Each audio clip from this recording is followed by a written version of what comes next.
a mesma data. Então, teve um boom. Eu me lembro que quando eu estive em Ilha Solteira, numa prefeitura, o prefeito tinha um repórter daquela época, uma página inteira no Globo, uma página inteira no Jornal do Brasil, era uma página, a luta do Joe Frazier contra uma página de xadrez. Então ficou uma coisa muito popular. Meu pai se lembrou, puxa, eu sei jogar, deixa eu ensinar meu filho. Aí ele comprou um jogo, que até hoje eu me lembro, que era de encaixe, assim, bem corretinho, né? Hoje seria um jogo chinês, né? Um jogo daqueles. E aí a gente começou e a gente continuou. Aí já estava jogando com ele só, que não existiam clubes, aí eu era sócio do Clube Naval, procurei lá, o pessoal jogava futebol no Clube Naval, eu falei, tem xadrez aqui? Tem. Eu joguei o primeiro campeonato lá, fui vice-campeão do Clube Naval, e aí acabei me empolgando, aí comecei a jogar, procurar clubes. E quando é que você começou a ganhar do seu pai? Mais ou menos quando eu tinha uns 14 anos. Ele demorou aí, quando ele era duro na queda. Você tinha aptidão por outros esportes, ou por algum esporte? Sim. Ou por alguma atividade ao ar livre? E o xadrez se encaixou nessa sua aptidão, ou você não tinha aptidão para esporte e acabou nessa atividade intelectual, porque o que o sujeito mais faz jogando xadrez é pensar, raciocinar? Não, eu sempre gostei muito de todos os esportes, jogava futebol direto, gostava de vôlei, fiz natação, eu gostava muito de esporte. O xadrez entrou quando meu pai me ensinou e eu gostei muito, fui desenvolvendo, mas nunca parava de fazer os outros esportes. Nunca fiquei, digamos, o xadrez me apaixonei e fiquei totalmente dedicado a ele. Continuava fazendo as outras coisas na escola, mas nunca deixei. Joguei futebol até o médico mandar parar porque eu tinha uma hérnia. Eu operava, continuava. Você em algum momento chegou à conclusão que era bom naquilo que você estava fazendo, no xadrez, ou você descobriu que era bom porque os outros começaram a dizer para você? Mais ou menos. Quando você está num esporte assim, você está procurando melhorar, na verdade você nunca tenha, pelo menos na minha época, quando eu era jovem, eu queria ganhar, então quando eu fui campeão brasileiro juvenil, eu quis ser pan-americano juvenil. Eu nunca ficava pensando se eu era bom ou não, eu ficava com a vontade sempre da meta seguinte, né? Então nunca tinha parado para pensar se era bom ou ruim. Obviamente eu fui campeão brasileiro juvenil, fui para o Mundial e tal, eu tinha consciência que eu tinha mais... tinha algum jeito, né? Mas realmente não ficava pensando, puxa, se eu sou brasileiro, tenho que ser pan-americano. Quais são as qualidades de um excelente jogador de xadrez? Bom, ele tem que ter uma capacidade de fazer uma análise sobre a posição de uma maneira muito inteligente, assim, muito clara. Então ele tem que aprender a raciocinar com diversas variáveis. Esse é que eu acho que é o principal. Digamos, se eu pudesse resumir tudo isso de uma maneira assim mais clara, eu diria que ele tem que, em várias variáveis, escolher um caminho. Exatamente, um caminho. Que não é muito fácil, porque com tantas variáveis você acaba se perdendo. E a grande qualidade é você, naquela confusão, você encontrar o caminho certo. Olha só, eu nos anos 50, eu ia para a Gávea assistir o Dida treinar. Talvez você nunca tenha ouvido falar no Dida. Já ouviu falar? Ótimo. Então, eu ficava vendo o Dida horas e horas, cabeceando, porque ele era muito baixinho, e o Freitas Solis, que era o técnico, colocava uma forquilha bem alta, e ele era obrigado a ficar até encostar na bola. Passou o tempo, e nos anos 70, quando eu tinha um tempo livre, eu corria para a Gávea para ver o Zico treinar. E, na época, o Zagallo colocava uma camiseta em cima da baliza e o Zico tinha que acertar a bola na camiseta. Então ele aprendeu a bater aquelas faltas, porque ele treinava aquilo 3, 4, 5 horas por dia, e a bola ia entrando no gol, até que ele ficou um expert naquela história. Como é no xadrez? Também é assim? O camarada tem que treinar, tem que estudar. Como é que funciona? Sim, tem que treinar, estudar, e hoje com o avanço da informática e da internet, tudo isso democratizou a informação muito, muito rápido. Então, hoje você tem que estudar o dobro que você tinha que estudar, né? Diria mais que o dobro, até o triplo. Então, ficou uma situação que exige muito mais esforço do que exigia em estudo há tempos atrás.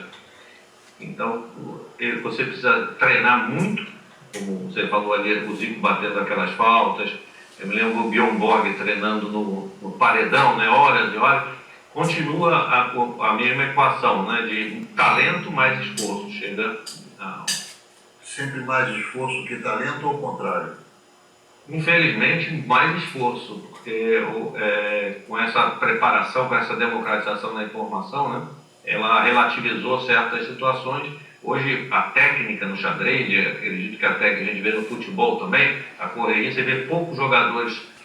Antigamente, o jogador craque ele podia parar a bola, pensar. Hoje, o cara para, tem dois marcando. Então, como é que chama? No xadrez também, você não pode se permitir certas variantes ou certas experiências, porque o jogador mais fraco está preparado. Eu me lembro que no começo nessa época que eu falei lá atrás, até a terceira rodada de um campeonato aberto, como esse que a gente vai ter no Rio de Janeiro aqui, você não tinha preocupação nenhuma. Ganhava fácil. Aí na terceira começava a dificultar. Hoje, na primeira rodada, já é difícil.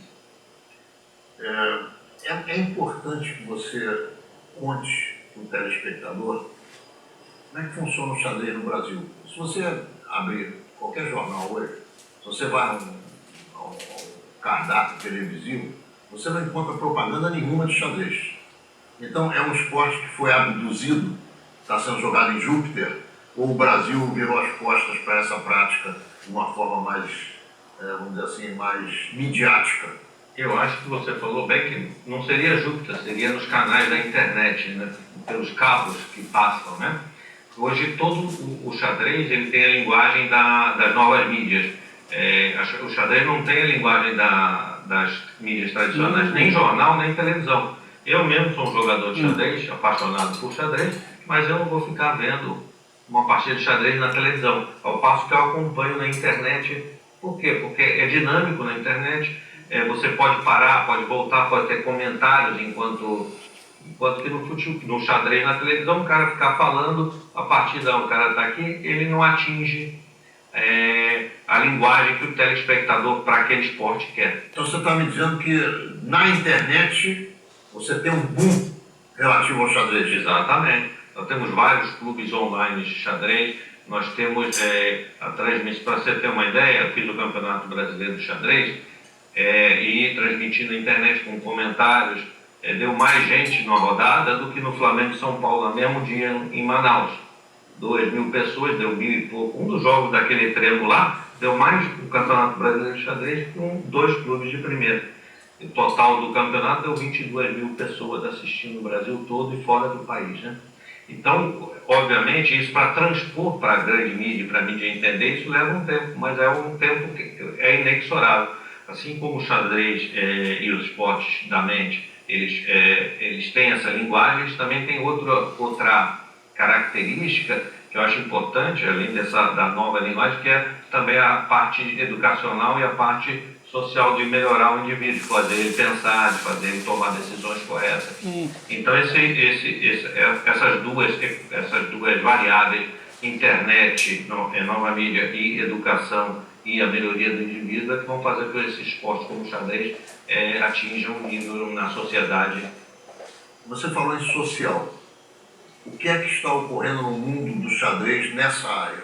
Nós estamos usando o xadrez como ferramenta para melhorar várias questões que, às vezes, o poder público não tem soluções reais.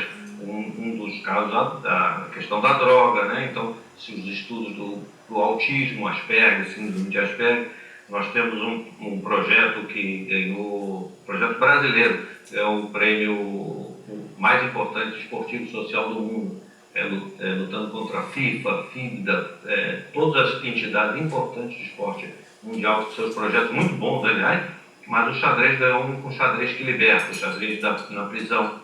E, como é que chama, esse projeto nós estamos instalando em Panamá, instalamos já em El Salvador, um projeto que fez essa. Então esse é um exemplo de sucesso já real, né? Presídios onde os presos têm a capacidade de, jogando xadrez, melhorar sua conduta ou exatamente, diminuir a chegar tensão uma possibilidade de liberdade mais rapidamente. Isso, mas mais importante que isso, quando a gente começou esse trabalho em 2005, no presídio, por exemplo, o que aconteceu? Nós fizemos um projeto piloto no presídio de segurança máxima, o diretor era contra terrivelmente. Dizia, os presos vão ficar inteligentes, vão fugir. E podiam ficar inteligentes e parar de cometer crimes também. Não, mas aí a pergunta foi uma sacada boa na reunião que eu tive. Eu perguntei, como é que você quer que ele saia? Porque ele vai sair uma hora, 5, 10 ou 15, ele vai sair. Como você quer que ele saia? Da maneira que ele entrou ou melhorada? Pode ser, vamos fazer. E hoje tem 3 mil presos no Espírito Santo, está desde 2005, e existem casos, inclusive, de pessoas que saíram do presídio e voltaram para ensinar xadrez lá. Saíram se formando. Como é que funciona a Confederação Brasileira de Xadrez? Como eu falei, a internet é muito forte, então nós temos um website, um Facebook muito dinâmico, e a gente organiza o xadrez em todo o país, fazendo torneio. Por exemplo, esse torneio é um torneio do Circuito de Abertos do Brasil, esse que vai ter no dia 25 ao dia 28 aqui no Rio, e que classifica para a semifinal. Então, é uma estrutura de pirâmide, de meritocracia para chegar no Campeonato Brasileiro numa final. Começa com todo mundo jogando, os primeiros que perdem vão sendo eliminados e assim sucessivamente, cruzando tabuleiros, e aí chega no campeão, é isso? Mais ou menos. Na verdade, eles jogam as etapas, por exemplo, estaduais, aí podem jogar os regionais, eles podem jogar esse Circuito de Abertos do Brasil, vão classificando num funil até uma semifinal. Dessa semifinal eles vão jogar a final, né? Os que são 2 semifinais no país, uma na região norte e nordeste e outra aqui embaixo, sul, centro-oeste e sudeste. O campeonato próximo vai acontecer no Clube Israelita Brasileiro, do dia 25 ao dia 28 de junho. Se você tiver interesse, basta chegar lá, a entrada é franca e você vai poder observar os grandes craques do xadrez do Rio de Janeiro em ação nessa oportunidade. Ô Darcy, o que é que você menos gosta no xadrez? Eu acho que o que eu menos gosto é de perder no xadrez. Então, você viu que você achou rápido. Mas aí eu queria fazer uma resposta mais geral, mas o que dói mais. O que dói mais é perder. É perder. As pessoas, como se relacionam nesse mundo do xadrez? Isso é uma coisa interessante, e como eu disse, eu comecei cedo. O xadrez ele não tem barreiras de idade, então você se relaciona muito cedo com pessoas com outra idade, com outra classe social, com outra profissão, outra visão de vida. Então as pessoas se relacionam muito bem. O xadrez é uma linguagem ali comum, e como é um esporte que abstrai, não existe tanto conflito que existiria se fosse um outro esporte, que como eu já disse, pratiquei, existiam conflitos maiores, porque como você abstrai, uma coisa que serviu muito para mim, para conhecer outras culturas, outros pensamentos.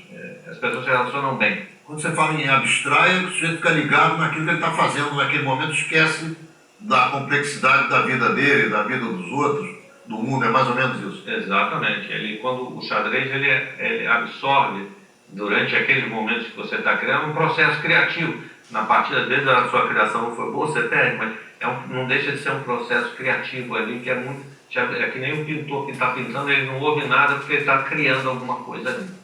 Muito bem, nós estamos encerrando o primeiro bloco de Meia Hora na TV com Darcy Lima, ele que é o presidente da Confederação Brasileira de Xadrez, também vice-presidente da FIDE, que é a Federação Internacional, e é um craque. Nós vamos continuar conversando com ele já no segundo bloco de Menorá na TV.